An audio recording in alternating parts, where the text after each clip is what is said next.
Buenos días, querido amigo y hermano que me escucha. Te invito para que reflexionemos en la palabra de Dios, que es alimento para nuestra alma y fortaleza para nuestra vida.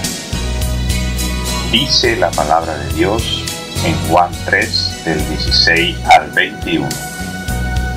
Porque de tal manera amó Dios al mundo, que ha dado a su Hijo unigénito, para que todo aquel que en Él cree no se pierda, mas tenga vida eterna. Porque no envió Dios a su Hijo al mundo para condenar al mundo, sino para que el mundo sea salvo por Él. El que en Él cree no es condenado, pero el que no cree ya ha sido condenado, porque no ha creído en el nombre del unigénito Hijo de Dios. Y esta es la condenación, que la luz vino al mundo, y los hombres amaron más las tinieblas que la luz, porque sus obras eran malas. Porque todo aquel que hace lo malo aborrece la luz, y no viene a la luz, para que sus obras no sean reprendidas. Mas el que practica la verdad viene a la luz, para que sea manifiesto que sus obras son hechas en Dios. El título de esta reflexión: el amor en su máxima expresión. Comenzamos con una pregunta: ¿por qué razón querría el Hijo del Hombre ser colgado en un madero de la misma manera en que lo fue la serpiente en la antigüedad? Eso lo podemos leer en Juan 3:14. En los próximos versículos en los que vamos a reflexionar, se nos revela que esta iniciativa surgió de Dios Padre como resultado de su amor por este mundo. Esto queda hermosamente resumido en el versículo 6 que ya leímos. Porque de tal manera amó Dios al mundo, que ha dado a su Hijo unigénito, para que todo aquel que en Él cree no se pierda, mas tenga vida eterna. Debemos observar cuidadosamente cada una de las expresiones que encontramos en este versículo, porque todas ellas contienen detalles de un gran valor. En 1 de Juan 3:1 se expresa algo similar cuando dice: mirad cuál amor nos ha dado el Padre para que seamos llamados hijos de Dios. Somos exhortados a considerar el grado tan infinito y la forma tan gloriosa en la que Dios nos ha amado. Esto nos ha de llevar necesariamente a adorarle con todo nuestro corazón, y también a recordar que si en alguna pobre medida nosotros amamos a Dios, debemos reconocer que esto se debe a que Él nos amó a nosotros primero. Nunca olvidemos que es su amor el que se hace posible el nuestro. En 1 de Juan 4:10 dice: en esto consiste el amor, no en que nosotros hayamos amado a Dios, sino en que Él nos amó a nosotros y envió a su Hijo en propiciación por nuestros pecados. Otro detalle que debemos notar es que el objeto del amor de Dios fue el mundo. Esto subraya la grandeza de este amor, que es capaz de abrazar al mundo entero, es decir, a la totalidad de la raza humana. No hay persona que quede fuera del alcance del amor de Dios por más bajo que haya caído. Es cierto que somos indignos por un amor así, pero Dios abre la puerta de la salvación a todos los hombres por igual. Este amor no hace distinción de personas, porque no hay acepción de personas para con Dios, dice la palabra en Romanos 2:11. Toda la humanidad sin distinción está incluida en este amor. Este amor de Dios ha derribado la pared de separación entre judíos y gentiles, de modo que todo el mundo tiene acceso por igual. Por esta razón no podemos estar de acuerdo con algunos teólogos que afirman que Dios solo amó a un grupo de elegidos. La Biblia afirma que Dios amó al mundo y entregó a su Hijo para que todos los hombres pudieran ser salvos. Eso lo podemos confrontar en 2 de Corintios 5:19, en 1 de Timoteo 2 del 3 al 4 y en 1 de Juan 2:2. Lastimosamente, no todos se benefician de su muerte, sino solo los que creen en Él, pero potencialmente hay poder en Él para la salvación de todos los hombres. Reflexionemos en esta parte del versículo que dice que ha dado a su Hijo unigénito. El amor solo puede ser conocido en base a las acciones que produce. El amor que solo consiste en palabras no es verdadero amor. En 1 de Juan 3:18 vemos que Dios amó y Dios dio. La grandeza del amor de Dios se puede apreciar en que ha entregado lo más valioso que tenía, a su propio Hijo unigénito. El término unigénito subraya el carácter único de la relación eterna del Hijo con el Padre. Observemos que siempre que la palabra habla de la relación entre el Padre y el Hijo, lo hace en los mismos términos.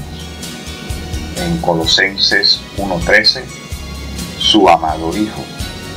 En Romanos 8:32, su propio Hijo. En 2 de Pedro 1:17, mi Hijo amado en el cual tengo complacencia. En Mateo 12:18, mi amado en quien se agrada mi alma. Y aquí en Juan 3:16, su Hijo unigénito. Dios solamente tenía un Hijo que llevara su perfecta semejanza, y fue precisamente a este Hijo unigénito con quien desde la eternidad mantenía una relación de amor, a quien entregó por los pecadores. El Padre nos entregó lo que más quería, a su propio Hijo. Sin duda no puede existir un don más grande. Fue necesario que Dios mismo viniera a morir por los pecadores. Ninguna otra vida tendría el valor suficiente para redimirnos de la muerte eterna. Así que Dios mismo se implicó personalmente en nuestra salvación. Y por supuesto, no había dos voluntades diferentes. Por un lado, la del Padre, y por otra, la del Hijo. Como el apóstol Pablo también escribió, el Padre no escatimó ni a su propio Hijo, sino que entregó por todos nosotros.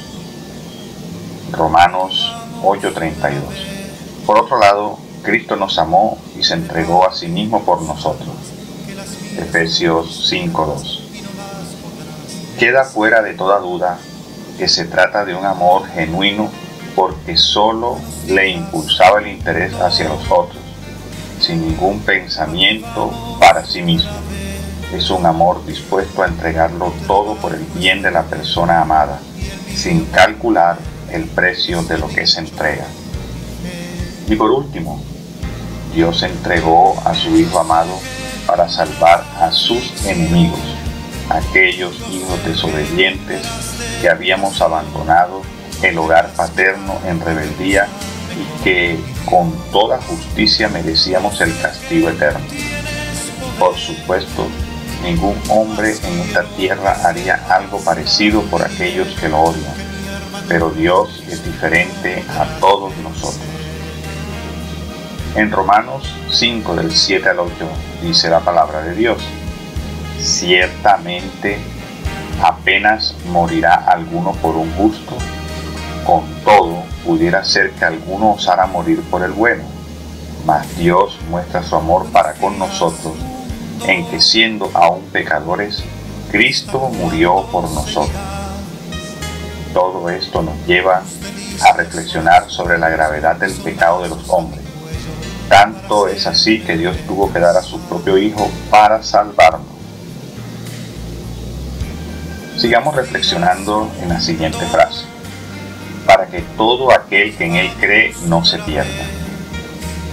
El amor de Dios también se puede apreciar en la grandeza de su propósito, que ningún hombre se pierda eternamente, sino que tenga vida eterna.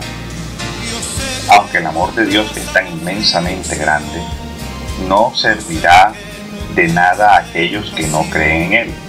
Esta verdad se subraya por 3 veces en estos versículos, en Juan 3:15, el 16 y el 18. No debemos olvidar que esta corriente de vida no fluye automáticamente, sino que se pone a la disposición de todo aquel que cree, dejando todo esfuerzo propio, sin mantener mérito alguno, para descansar como un niño en el Hijo. La única condición que Dios pone es la fe. Esto está suficientemente claro y explícito.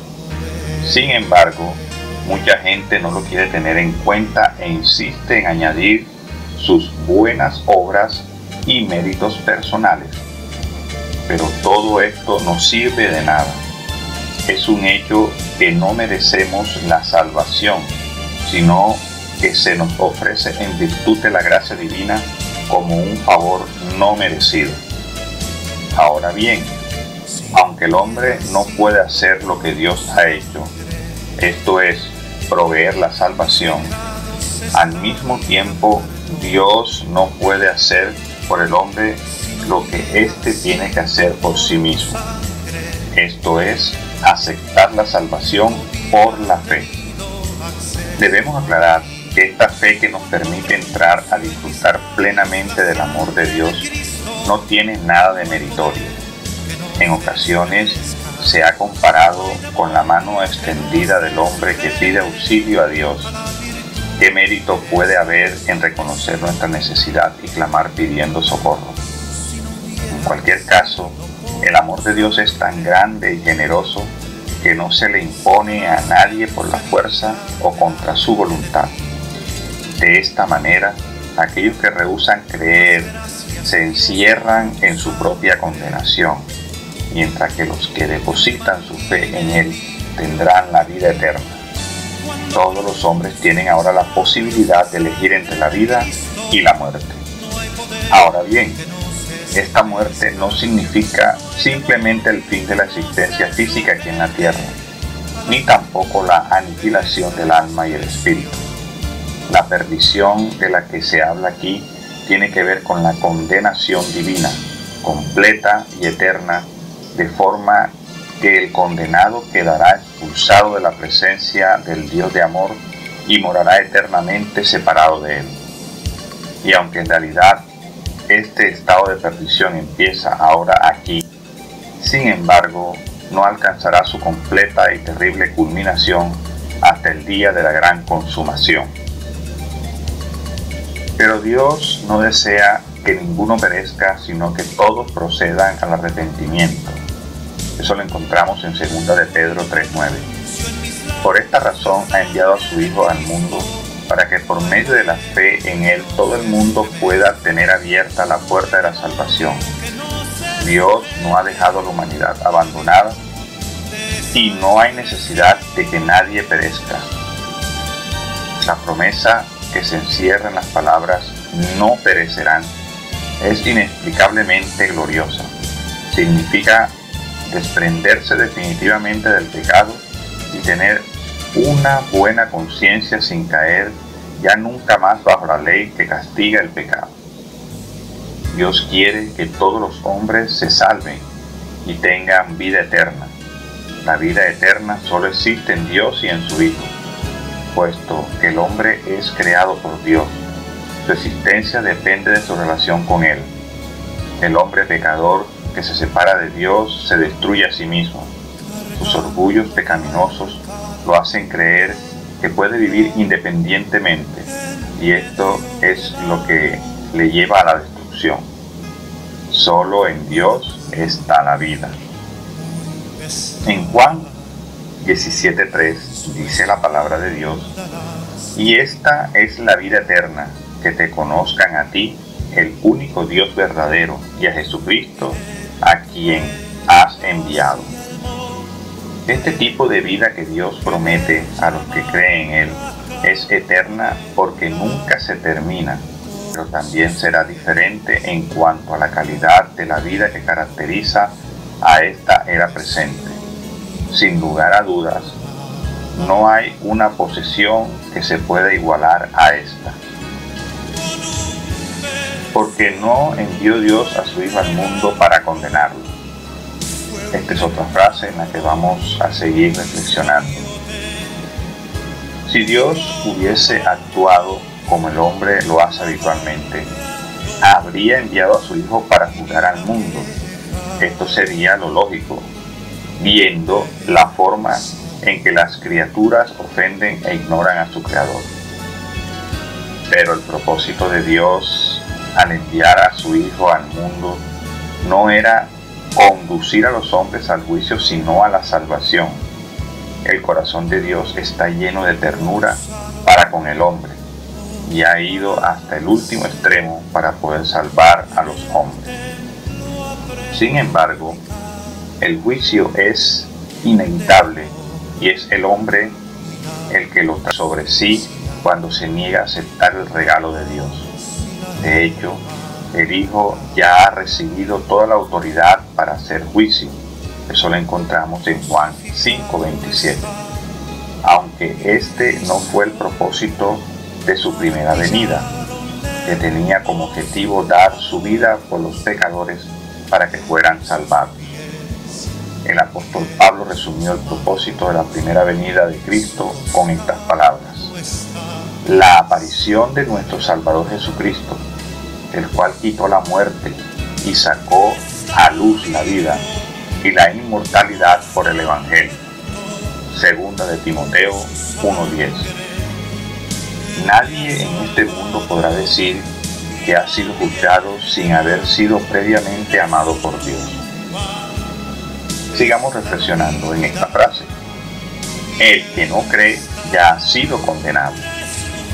La fe en Cristo es la única manera en la que el pecador puede ser salvado de la condenación eterna. Esto es así porque Él pagó la pena de los pecados de todos los que ponen su causa en sus manos. Por esta razón, el creyente en Cristo no viene a juicio, porque de hecho ya ha sido juzgado y condenado. Aunque ha sido Cristo quien ha pagado por él, esta es la razón por la cual el auténtico creyente puede tener la seguridad eterna de la salvación. Dice la palabra de Dios en Juan 5:24. De cierto os digo, el que oye mi palabra y cree al que me envió tiene vida eterna, y no vendrá a condenación, mas ha pasado de muerte a vida. Y del mismo modo, el pecador que decide permanecer en incredulidad no tiene que esperar hasta el día de la consumación para recibir su sentencia. En aquel día sucederá algo muy importante. El veredicto será públicamente proclamado y la sentencia plenamente ejecutada. Eso está en Juan 5, del 25 al 29. Pero la decisión en sí misma, que es la base de esta proclamación pública, tiene lugar en el tiempo presente. Por lo tanto, la condenación es un estado presente motivado por la negación del pecador a creer en Cristo, aunque Dios no deja de esperar a que el hombre se arrepienta y acepte la oferta del amor de Dios. Pero en tanto esto no ocurra, el hombre vive un estado de condenación bajo la maldición y la ira de Dios, siendo, como dice el apóstol Pablo, hijos de ira. Efesios 2:3. El hombre pecador ya está bajo la condenación de Dios. Su única esperanza es ser redimido por la gracia de Dios. Su rechazo de esta gracia sella su condición de condenación. Y por supuesto, todos los hombres sabemos en lo profundo de nuestro corazón que esto es efectivamente así, que estamos bajo la condenación y el juicio de Dios. La ley de Dios nos condena y nuestras propias conciencias se hacen eco de esta misma realidad.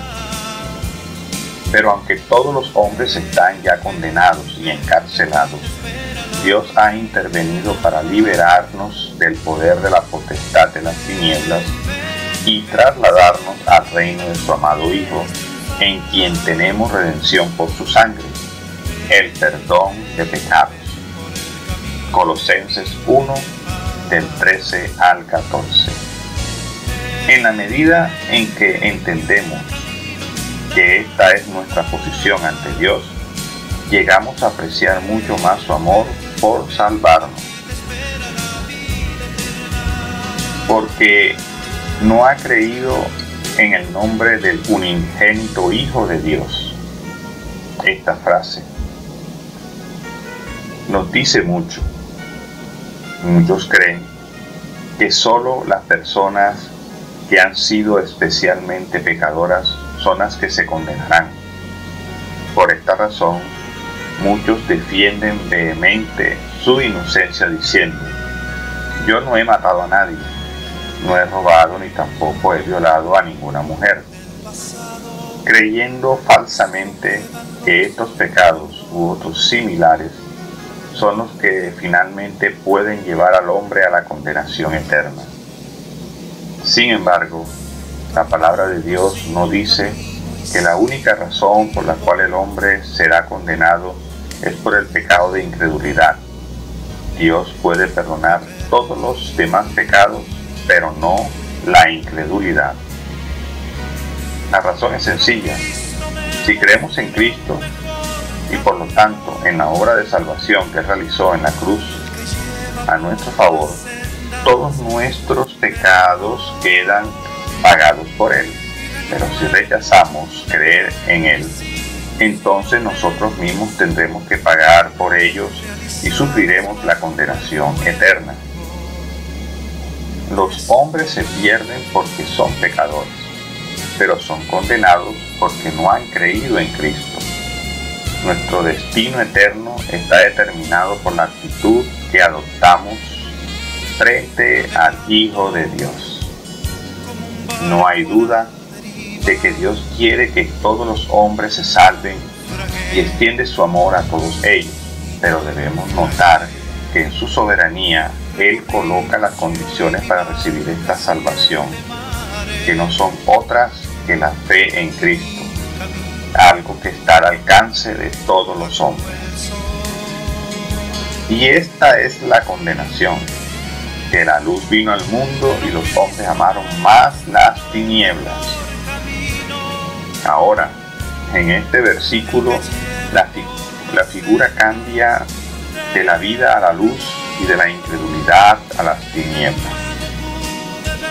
Se afirma que Jesús mismo es la única luz moral y espiritual del mundo, y con su venida a este mundo su luz ha resplandecido con toda claridad.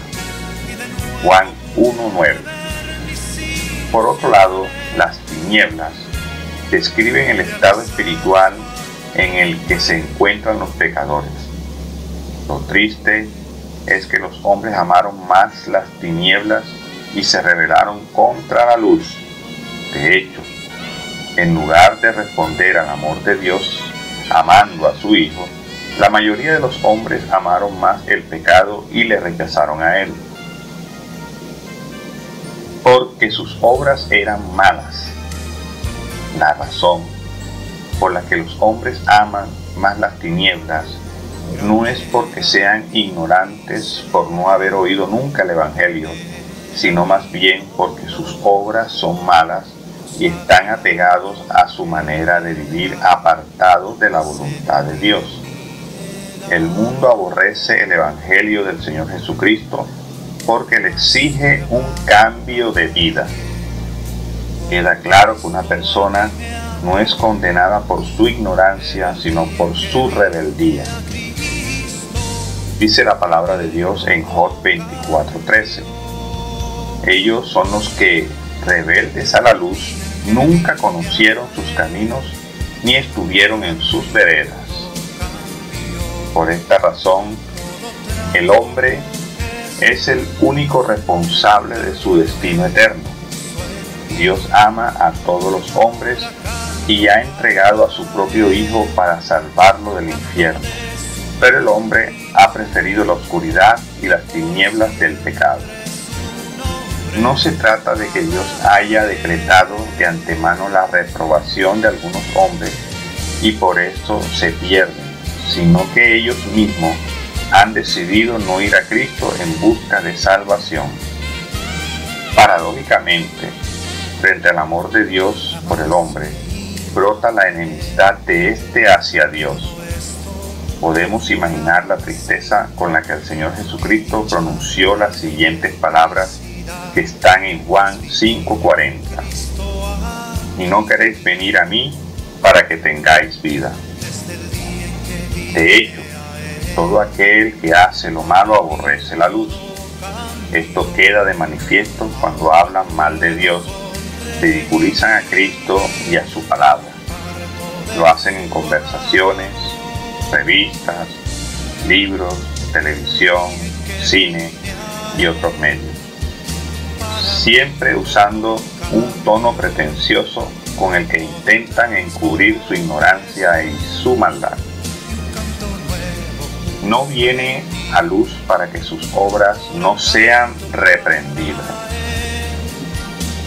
Todos sabemos que los malhechores buscan la oscuridad para no ser descubiertos. Y también que cuando estamos en oscuridad no vemos las manchas que hay en nuestra vida, pero cuando nos acercamos a la luz inmediatamente se ponen de manifiesto. Por esta razón, cuando Jesús estuvo aquí en este mundo, los hombres pecadores se sintieron incómodos con su presencia porque Él revelaba la terrible condición de ellos en contraste con su santidad. Y esta fue la causa por la que intentaron apagar esa luz. Y también es la causa por la que muchos reaccionan con odio cuando alguien les predica su palabra. Pero Cristo no solo revela el mal poniéndolo en evidencia, sino que reprende el pecado, algo que disgusta terriblemente al pecador. Pero si somos honestos, a ninguno de nosotros nos gusta que nos reprendan. Tal es así que cuando alguien nos muestra alguna de nuestras faltas, somos auténticos expertos en justificarnos, bien sea culpando a otros o negando la realidad. Pero, ¿cuán difícilmente aceptamos lo que hacemos mal? Esto fue tema de queja y de lamento de todos los profetas con el pueblo de Israel. El salmista expresaba así su queja: generación contumaz y rebelde, generación que no dispuso su corazón ni fue fiel para con Dios su espíritu. Salmo 78:8. Y Jeremías dice de ellos: no quisieron recibir corrección, endurecieron sus rostros más que la piedra, no quisieron convertirse. Jeremías 5:3. Y Ezequiel afirma: hijos de duros rostros y de empedernido corazón. Ezequiel 5:4. Como no tenían intención de cambiar, intentaron acabar con Cristo crucificándolo.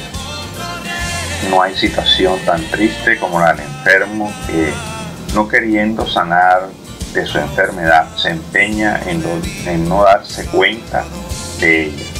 Pero aún es más grave cuando en su negación de la realidad aún arremete contra el médico que le quiere sanar.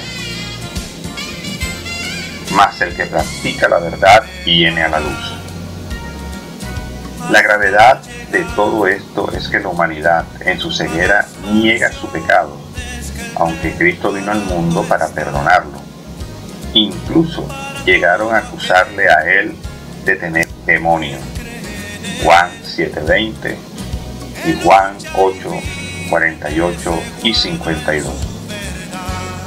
Esto mismo fue lo que hicieron los contemporáneos del profeta Jeremías cuando escucharon sus amonestaciones por sus pecados y su llamamiento al arrepentimiento. Dice la palabra de Dios en Jeremías 5:23: Este pueblo tiene corazón falso y rebelde. Se apartaron y se fueron. Aunque quizá nuestra sociedad moderna se parece más al mundo gentil de aquel entonces, donde no se ocultaba el pecado, sino que, sin ningún tipo de vergüenza ni pudor, el hombre se gloriaba en su impiedad. En Romanos 1:32 dice la palabra de Dios: quienes, habiendo entendido el juicio de Dios, que los que practican tales cosas son dignos de muerte, no solo las hacen, sino que también se complacen con los que las practican. En contraste, el que practica la verdad es aquel que acepta la reprensión de sus pecados y acude a Dios con arrepentimiento. Estos son los que vienen a la luz y encuentran la salvación. En 1 de Juan 1, del 8 al 10, dice la palabra de Dios: si decimos que no tenemos pecado, nos engañamos a nosotros mismos y la verdad no está en nosotros. Si confesamos nuestros pecados, Él es fiel y justo para perdonar nuestros pecados y limpiarnos de toda maldad. Si decimos que no hemos pecado, le hacemos a Él mentiroso y su palabra no está en nosotros. Además, el verdadero creyente desea que toda su conducta sea consecuente con la verdad que conoce y que ha sido revelada en Cristo. Es la razón por la que cada vez se acerca más a la luz. Su deseo es que sea manifiesto que sus obras son hechas en Dios. Por supuesto, esto no quiere decir que sean perfectas, sino solo que son llevadas a cabo en la esfera y el poder de Dios. Por lo tanto, está dispuesto a que sus obras sean puestas ante la luz para ver si soportan la prueba o si por el contrario tiene que corregir algún tipo de conducta o creencia. En este sentido, andar en la luz es tener al Señor Jesús como modelo en todo lo que hacemos. Podríamos decir que el verdadero creyente es como el girasol, que constantemente se gira en busca de la luz del sol. Padre nuestro que estás en el cielo, te damos gracias en esta mañana porque es usted Dios de amor, porque es usted hermoso, precioso, porque es usted el alfa, la omega, el principio y fin, el gran yo soy el que soy. Es usted el Dios creador de todas las cosas visibles e invisibles. Es usted quien nos da la salvación. Es usted quien nos redime. Y es usted quien nos consuela, Señor. Gracias por ese amor tan majestuoso, tan precioso y tan grande que usted tiene con cada uno de nosotros, Señor. Señor, gracias, porque usted ese amor lo demostró, no solamente lo dijo, porque está plasmado en las Sagradas Escrituras, sino que también usted lo demostró enviando a su Hijo unigénito para morir por cada uno de nosotros, Señor. Señor, nosotros no somos dignos de ser llamados sus hijos por nuestra condición pecaminosa. Pero su amor es tan grande para con cada uno de nosotros que Jesucristo murió en la cruz para perdonar nuestro pecado y para acercarnos a usted, Dios Padre, redimidos, lavados por su sangre de toda contaminación, de toda injusticia y de todo pecado, Señor. Gracias, Señor, por este amor que usted ha dado a toda la humanidad. Su palabra nos ha enseñado en esta mañana que usted no hace acepción de personas, que toda la humanidad tiene esa puerta abierta para poder entrar por esa puerta, para alcanzar así la salvación, Señor. Gracias por ese regalo. Gracias, Señor, por su presencia. En Cristo Jesús. Amén.